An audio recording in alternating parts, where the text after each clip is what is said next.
तो महाराज कब आए पता नहीं था, लेकिन वो अवधूत कक्षा में अवस्था में रहते थे, मतलब सिर्फ लंगोटी लगा के गांव के बाहर, और पूरा मौन व्रत धारण करके, मतलब कि लिख के भी नहीं, इशारों से भी नहीं बोलने का कुछ, और कहीं मांगना नहीं, कोई खाना दे जाए तो खाने का, वरना बैठे ही रहने का।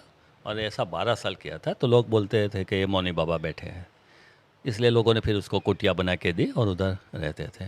बहुत संत कक्षा के और अच्छे आध्यात्मिक पुरुष थे, और कम बोलते थे, लेकिन जैसे बोलते हैं ना कि उसकी वाणी की एक पावर आ गई थी, वो जो बोलते थे वो लगभग सही निकलता था। ऐसा वो बोलते नहीं थे ज़्यादातर, लेकिन कभी बोल दिया आपको कुछ। तो अनुबेन भी उधर आती जाती रहती थी। तो 3-4 साल के बाद उसके लगा कि भाई ये गुरु बनाने के लायक है।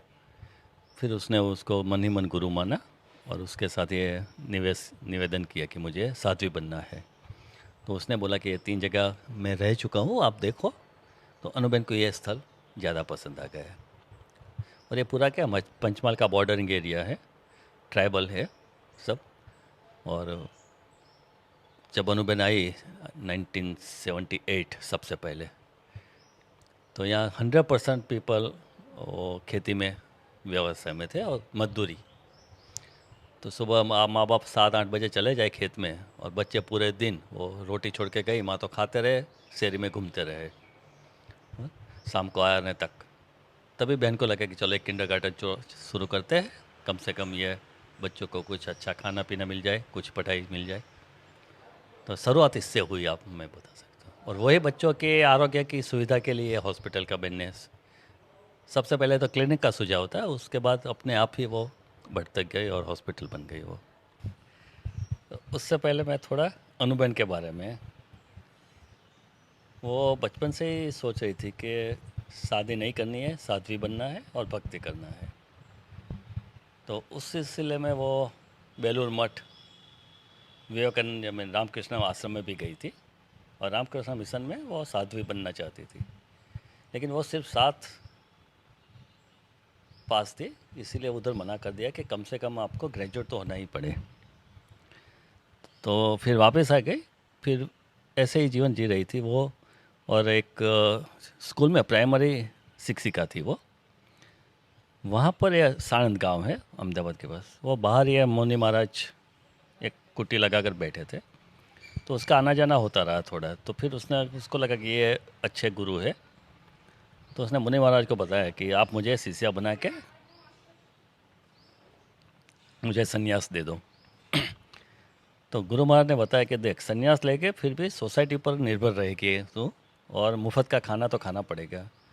उससे अच्छा है कि आप शिक्षक है तो कुछ जाके गांव में कुछ करो। तो उस सिलसिले में यहाँ पास में खेत है, वो गुरु महाराज का एक शिष्य रहता था।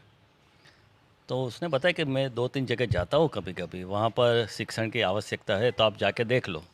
तो बहन को ये जगह पसंद आ गई। और वो प्राइमरी शिक्षिका थी, इधर तो कोई स्कूल वगैरह था ही नहीं, तो उसने किंडरगार्टन शुरू की रही है। और आसपास के 2 ट्राइबल विलेज है, बच्चों को लेकर आती थी और पढ़ाना। फिर कई बच्चे नहीं आते थे, तपास करते थे क्यों नहीं आए।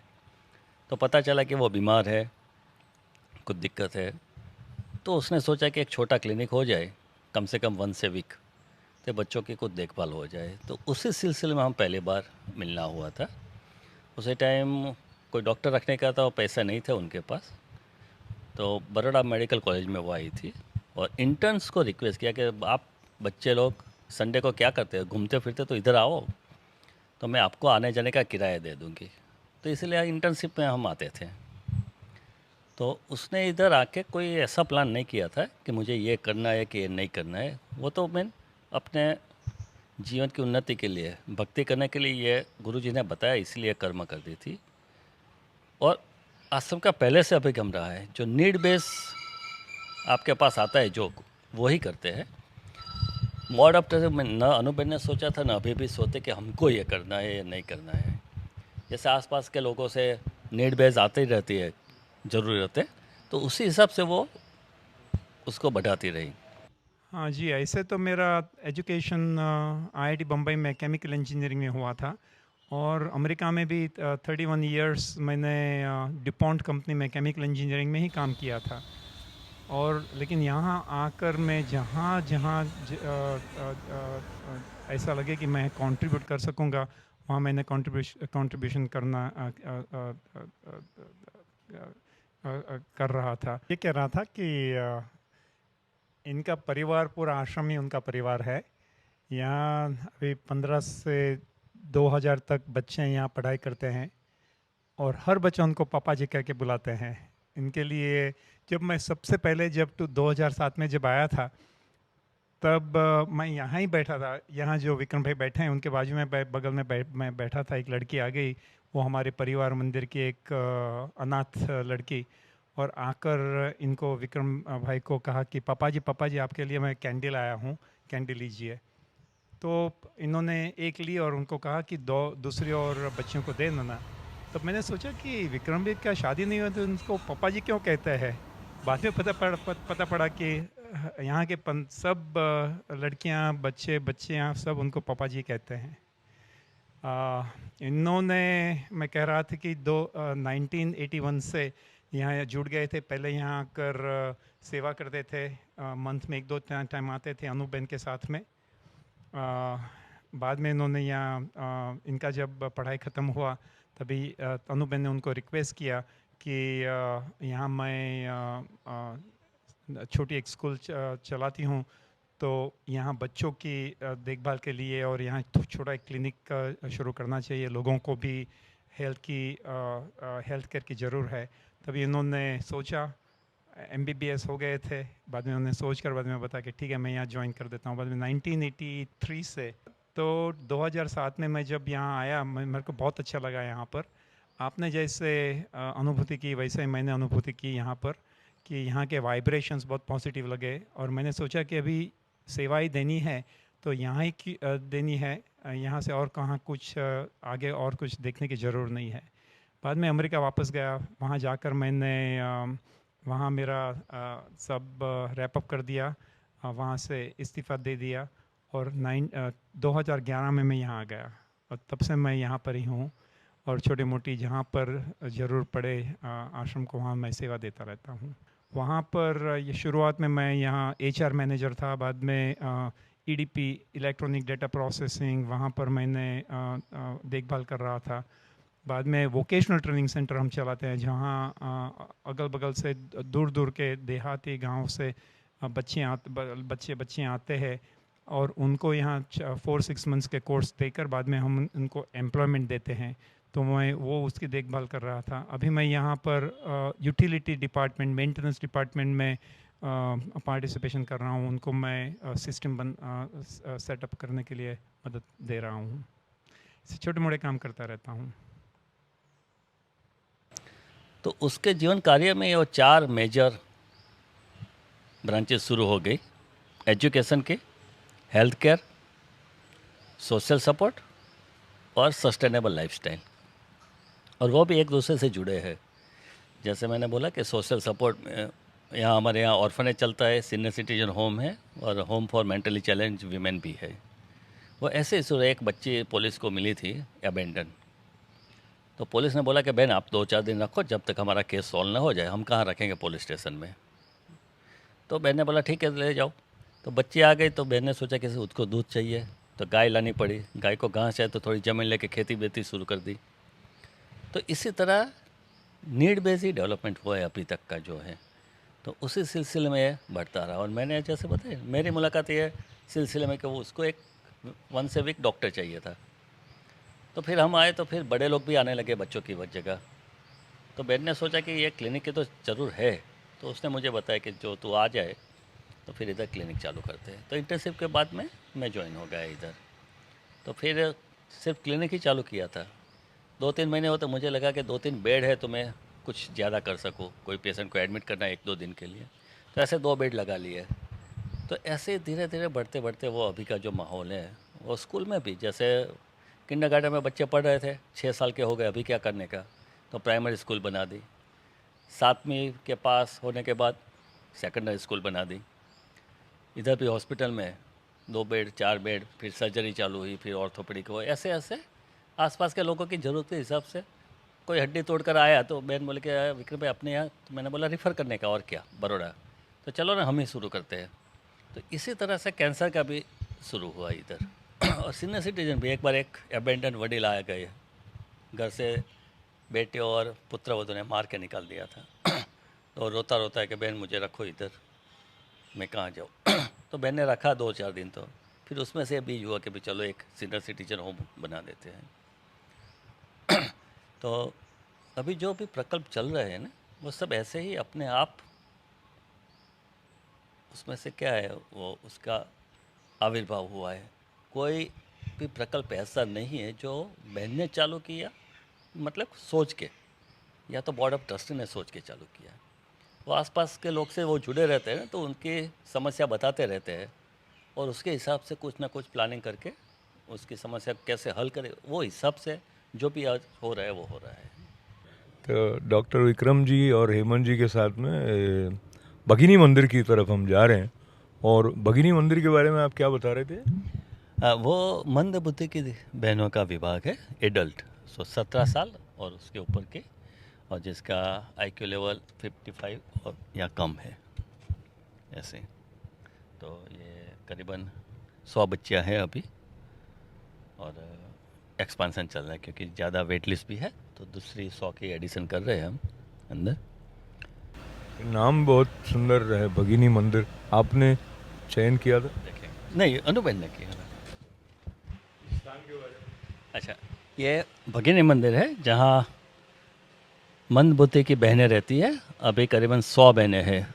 उसकी शुरुआत भी अनु बहन ने ऐसे ही की थी। एक हमारे डोनर थे, मुंबई से आए थे, तो उसकी एक बेटी वो मंद बुद्धि की थी। तो वो ढूंढ रहे थे कि भाई हम जीवित थे तब तक उसकी कहीं पर देखभाल के लिए शुरुआत में कुछ मदद की। और सबसे पहले बहन ने बनाया था 15 बहनों के लिए। फिर तो एक ही फैसिलिटी थी, इसलिए ज़्यादा बहनें आती गई तो बढ़ता गया, तो अभी 100 की फैसिलिटी है और अभी भी एक वेट लिस्ट है। तो उसी सिलसिले में अभी उसे बढ़ा रहा है आगे। नहीं, यहाँ पर जो इसको पता होता है वो आके एप्लीकेशन देते हैं, तो first come first serve basis पे चयन करते हैं। यहाँ पर तो उसके आईक्यू के हिसाब से जो हमारा साइकियाट्रिस्ट है, तो उसके लिए कुछ हाउस होल्ड वर्क या तो कुछ लर्निंग जैसे छोटे मोटे ट्रेड है वो एडवाइस करते हैं। बाकी क्या तो क्या है, just to keep them happy and healthy. उसके साथ क्योंकि वो अपनी मस्ती में जी रहे हैं। जो 25 से लेकर 40 तक आईक्यू है वो तो कुछ करेगी नहीं, लेकिन उसको हेल्थ का लेना और hygiene, that is the main. क्योंकि जब ये आईक्यू लो होता है ना, तो hygiene is very poor most of the thing, because they also don't know about their urination और डिफिकेशन ऑल्सो समटाइम्स। सो ये कैसे तय होता है कि 25 से 40 तक की आईक्यू है? आप भी यहाँ पे कोई टेस्ट करते हैं, मेजर? हमने, वो हमारा साइकोलॉजिस्ट है, वो पैनल है, तो कोई भी एप्लीकेशन आती है तो हम उसको उधर भेज देते हैं। तो वो फिर टेस्टिंग करके हमको एक सर्टिफिकेट दे देते हैं कि उसकी आईक्यू इतनी है। और और सामान्यतः जब वो परिवार से दूर यहाँ आ जाती हैं, तो परिवार का उनके साथ संपर्क या कुछ रहता है? जब माँ बाप जीवित है तब तो बहुत बढ़िया रहता है। उसके बाद जब भाई बहन आ जाते हैं माँ बाप के गुजरने के बाद, तब ये 20 या 25% में ठीक रहा है, ये हमारा अनुभव है। 70-80% में वो बिखर जाता है धीरे धीरे। मानसिक अस्वस्थ, या ये इसका टिपिकल एक ये है जो देखेंगे। नहीं, लॉक है, बहन को बोलना पड़ेगा। हाँ हाँ, ये तो आई जैसे जय श्री कृष्ण। तो ये अभी उसका एक्टिविटी हॉल है ये, तो उधर ये सब एक्टिविटीज़ वगैरह करते हैं। जय श्री कृष्ण।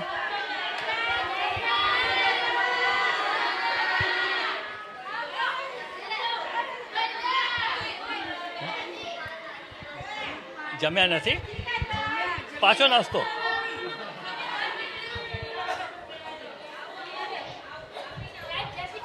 એટલે જમીન તરત નાસ્તો.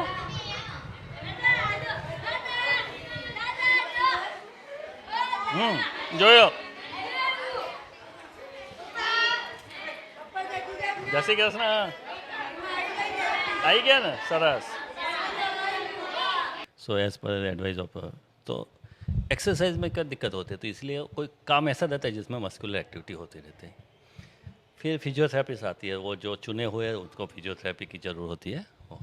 उसके बाद एक वोकेशनल टीचर है जो जो बच्चा सीख सकती है, तो उसके लिए कुछ छोटा मोटा मतलब जैसे सिलाई काम है, गुथन काम, परत काम है, थोड़ा पेंटिंग का है, वो सिखाती है. बाद में दोपहर को अभी सो जाएगी, 3 बजे उठकर वही फिर क्लासेस थोड़ा होगा, थोड़ा अक्षर ज्ञान भी देते हैं जो सीख सकती है वो. और ऐसे पूरा दिन they are kept busy basically, ऐसा है मेन.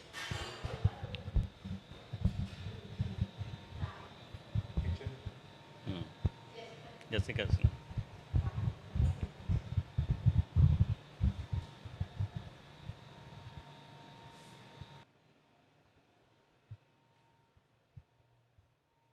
एवरेज महीने में एडिशन होते रहते हैं.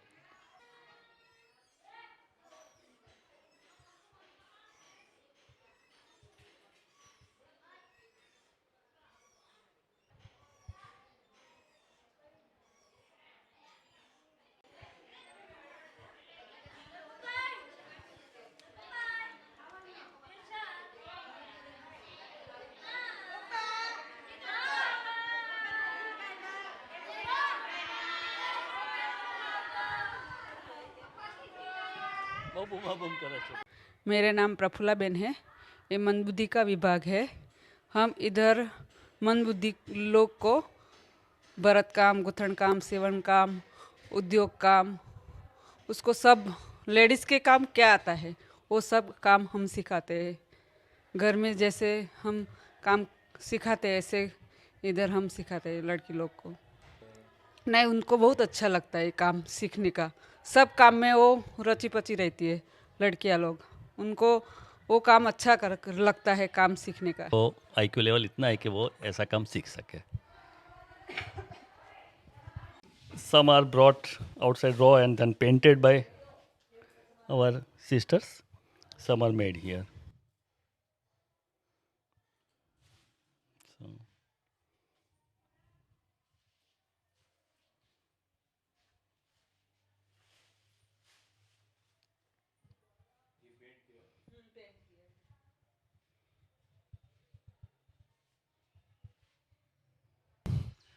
अनुबन ने 100 का ये फैसिलिटी बनाया था.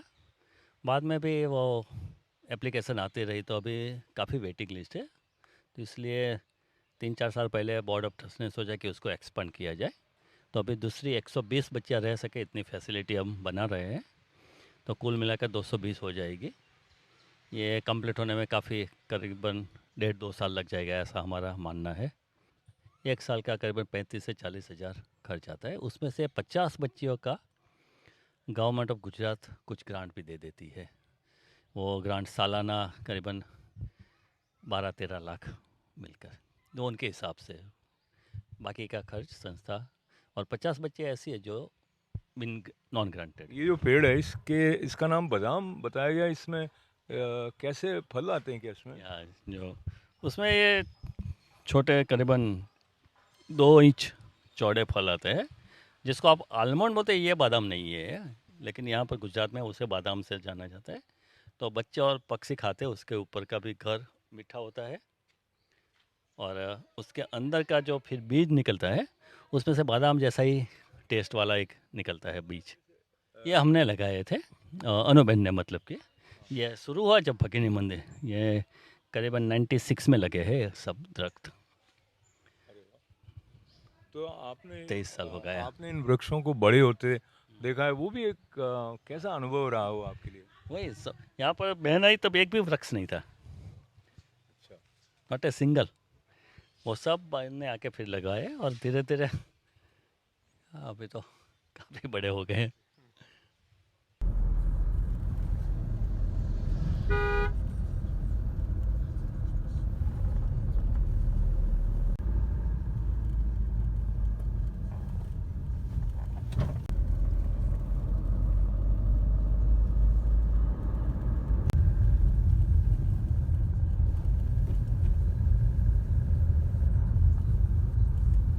ये सबसे पहले जो हमारी क्लिनिक थी उसमें 6 बेड लगे थे, वो दूसरी जगह थी।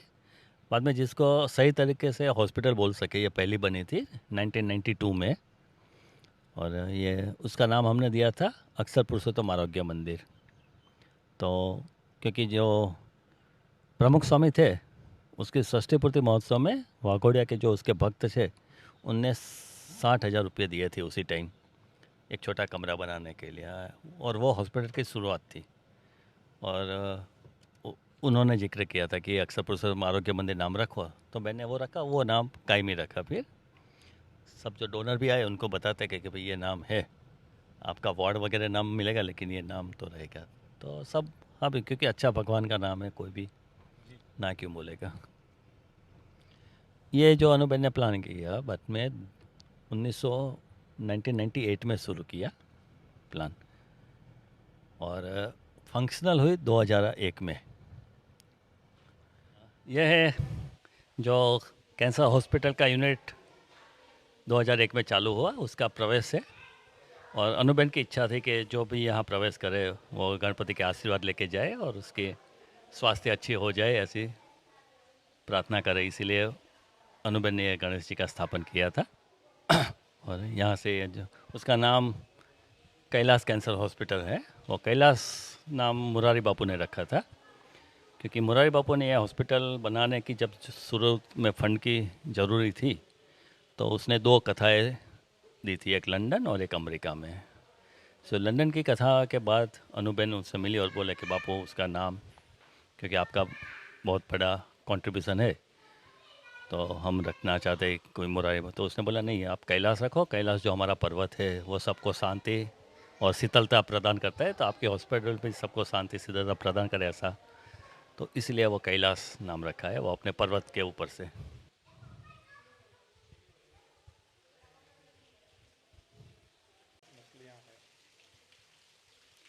ये शार्क है, वाइट वाली। लेकिन वो सॉल्ट वाटर नहीं, वो मीठे पानी के साथ। यह यहाँ का रिसेप्शन और फार्मेसी का है। तो अलग अलग प्रकार से जो मरीज आते हैं तो उसका रजिस्ट्रेशन वगैरह का काम इधर होता है। और हम सरकार की कुछ स्कीमें भी है तो उसका भी काम, तो उसके लिए अलग अलग काउंटर्स है। विक्रम भाई, मेरा आपसे सवाल ये है कि यहाँ का जो आर्किटेक्चर है और ये पानी का जिस तरह से उपयोग अस्पताल में है, बहुत सुंदर अनुभूति यहाँ आते ही होती है। इसका जो निर्माण है उसमें क्या क्या बातें ध्यान में रखी गई, आर्किटेक्चर किसका रहा, आपके क्या आइडियाज़ रहे? नहीं, वो मैं कभी लोगों को बताता हूँ कि लास्ट तो मैं सोच रहा हूँ, मेरी राय है। तो लास्ट सेंचुरी में आप देखें तो most of the youth in India they were impress by either Gandhi ji और विवेकानंद। तो जो जो काम शुरू करते थे वगैरह में उनकी आपको इमेज देखने मिलेगी। तो उन दोनों में मेरे हिसाब से अनुबेन ने जो जोड़ दिया वो सौंदर्य था। अनुबेन को बहुत पसंद था। वो बोला एफिशिएंट होना चाहिए, सादगी भरा भी होना चाहिए, लेकिन सुंदर भी होना चाहिए। तो और हमारा जो आर्किटेक्ट था उसी टाइम मनोज पटेल करके, तो वो भी बहुत ग्राउंड टू अर्थ था, डाउन टू अर्थ। तो जहाँ ज़रूर है वो करने का ऐसा उसका अभिगम था। तो अनुबेन और उनने मिलके ये सब प्लान किया था। क्योंकि यहाँ मरीज जो आते हैं वो क्या है, एक भय लेकर आते हैं कैंसर नाम से। तो एटलीस्ट उनको यह थोड़ी मन की शांति मिल जाए ये देख के। तो यहाँ वेटिंग का उसका जो पीरियड है वो अच्छी तरह से गुजरे। ये रेडियोलॉजी का विभाग है जहाँ रेडियोलॉजी की सब सुविधाएं उपलब्ध है। वो जब मैं आउट पेशेंट हम चलाया करते थे हर सैटरडे को, तब भी हम 10 पैसा लेते थे पेशेंट से। लेकिन जिसको ज़रूर है वो सेवा मिल जाएगी, लेकिन जो खर्च कर उसको इतना देना चाहिए, अभिगम रहा है। बहन भी किसी को पैसे के लिए वापस नहीं करती थी। अनजान में कोई हो गया बात अलग है, लेकिन कोई आके बोलता है कि भाई पैसे नहीं है तो ट्रीटमेंट तो हो जाएगी, लेकिन सब सेवा के लिए एक बेसिक कॉस्ट है। तो जो एफोर्ड कर सके वो सबको हम देना है, ऐसा हम मानते हैं।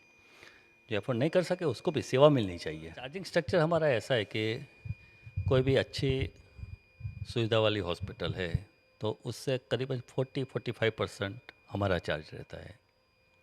जैसे बाहर 100 रुपये का आपका चार्ज लगेगा तो इधर 40 में आपका काम हो जाएगा। ऐसा प्रॉफिट वो चलाने का मोटिव है मेनली।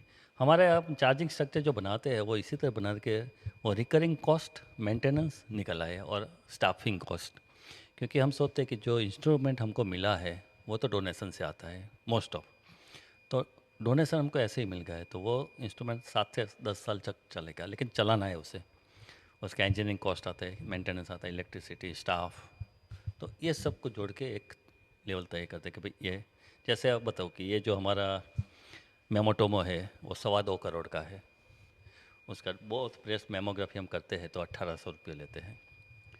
बड़ौदा में भी जो भी यूनिट है वो 15 से लेकर 40 लाख की लागत वाले हैं और वहाँ का चार्ज है 3.5 से 6 हज़ार। तो यहाँ पर उसको 1800 में वर्ल्ड क्लास फैसिलिटी मिलती है और बड़ौदा में वो 6,000 खर्च के भी मीडियोकर फैसिलिटी मिलेगी।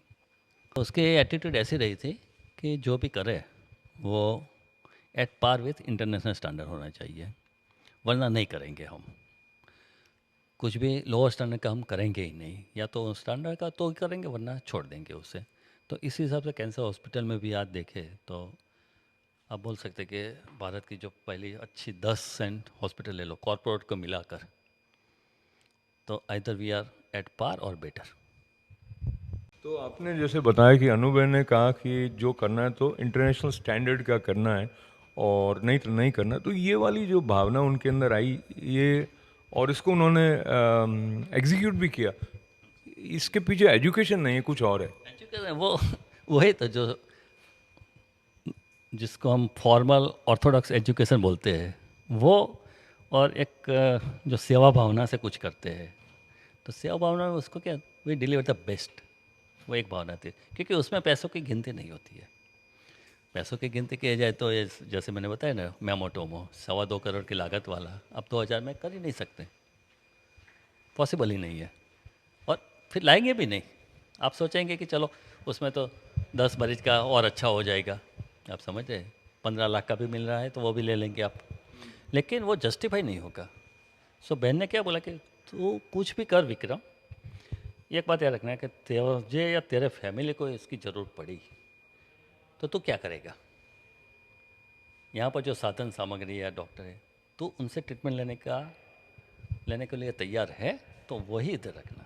लेकिन तेरे लिए तो बोलता ही नहीं नहीं मैं तो मुंबई जाऊँगा या बाहर जाऊँगा, और लोगों को बोल के इधर ट्रीटमेंट ले, तो वो तो हाइपोक्रेसी हो गई, and we are not Hippocrates.